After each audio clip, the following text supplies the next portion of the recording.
do you want to go from hitting a horrible slice to a nice high draw in minutes? If that's so, guys, make sure you stay tuned, hit that subscribe button and throw a like on this video, because today we're going to show you a little cheat code as to how you can straighten up that ball flight, stop hitting it out to the right, and even hit a nice tight little draw. Hi everyone, my name's James and welcome back to Get Good at Golf. So we're going to focus on irons today because this is something which a lot of people generally don't focus on. Even if you're trying to hit a better ball flight with your hybrids, your woods, your drivers, I always think a nice safe place to concentrate is the shorter clubs in the bag. A nice mid-iron, you can do some drills with this. We're going to give you a couple of really quick, simple tips to help you get that alignment better, help you hit straighter golf shots like we said. So initially what I find when people are slicing the golf ball, so if you are slicing your irons especially, which a lot of people do, it might be something quite different. It might be something where essentially you're trying to help the ball up in the air, so we kind of hang back and throw the club at the ball. You can see that one's actually held straight, but it's still gone nowhere and into the lake at the start of the green. Essentially, what we don't want to happen, and you've heard this time after time, you may have heard it in different YouTube videos, you may have heard it by your friends on the tee at the driving range, you may have heard it from your local pro who you're having lessons off.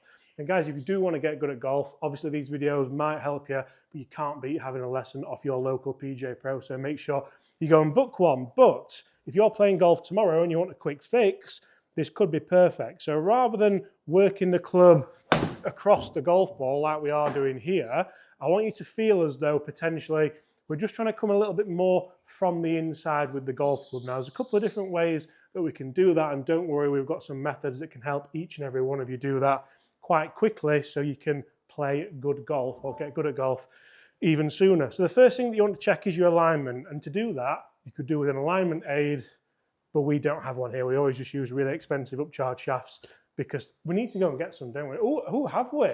I've just seen one. I will put the upcharge shaft back, and we do have an alignment stick. So it's okay to stand with your feet open. If you look at kind of Ben Hogan's book, how he used to stand slightly open with his irons, and then the ball position would move slightly and he'd stand more closed with the woods. And that's something which still to this day is fantastic for so many golfers to look at. But if you stand too open with your feet and too open with your shoulders, essentially the club face will still be at the target, and we'll see that really kind of high cutty shot. Now that ball isn't slicing as much as potentially it could do because of the loft on this 7-iron, but if I show you that with a 5-iron, and so many golfers might think, you know what, I'm okay with the wedge and the 9. In the mid-irons it starts to go a bit, and then the long irons and the driver, it just goes all over the place. That's because the difference between the swing path and the club face is exaggerated when you have lower loft in your hands. So potentially, if I have the 5-iron now and I hit that shot, you can see that that's actually fading a little bit more. Now, if I want to make sure that I do this properly, and I want to make sure that essentially I'm going to hit straighter golf shots, I want to have a nice neutral stance. Potentially, I might even want to stand a little bit close, so I'm trying to hit that nice tight draw. So I'm going to stand to the golf ball, feet together, take one step left, one step right, but with my right foot, instead of going straight this way, I'm going to go ever so slightly back here. So I've got my left foot slightly in front of the right, and you might think, oh, well, that's simple. Why have I not done it before? That is so easy to do.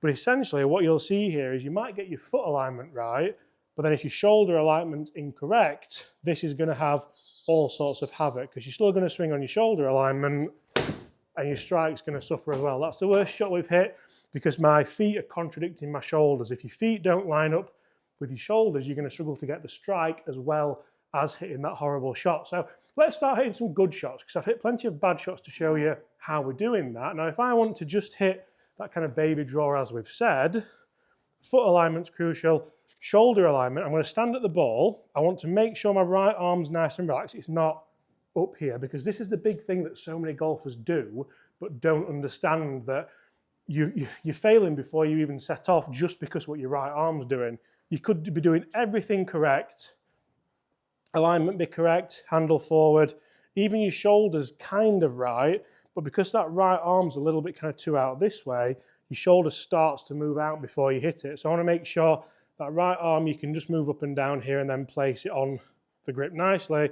That moves the shoulder back, and it means you can almost just kind of pick the club up here. You can take it out into the position where you want it. You can see that shoulder is nice and relaxed. So from there, essentially I can just swing this way. You can see how that ball now is moving more right to left, and we've squared that club path off. And if I want to improve that strike ever so slightly, I'm going to start thinking about, right, alignment's correct. I know that swing path was where the club path there was 1.5 to the right with a square club face. That's going to give us the tight draw.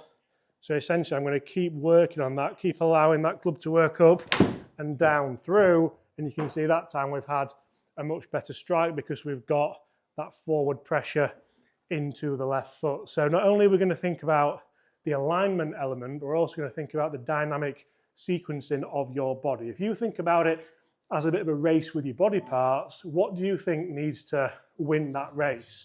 So if I kind of dumb that down a little bit, because I struggled to understand this when I first got explained, on the way back, we're going to go club, arms, shoulders, torso, hips.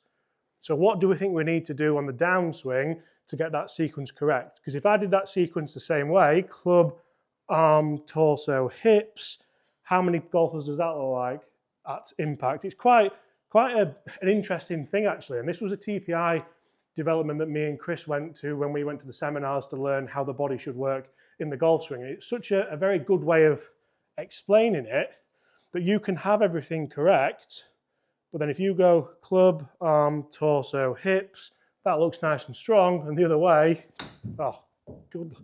I'm just doing the same sequence. Surely that's got to be right. Whereas actually, we want to do that sequence in reverse. So we know that we've got potentially the alignment correct. The alignment is key. I keep going back to the alignment because if we don't do that, it's very, very, very difficult to hit the shot that you want to hit with that tight little draw. So the alignment has to be perfect. But now we're on to the proper meat of this, where the sequencing, club, arm, torso, hips, we now want hips, torso, arms, club. And you can see how now that flows a lot more, doesn't it? We start to think, right, how do I start my downswing? Well, I start my downswing with a little bit of a move with my left hip.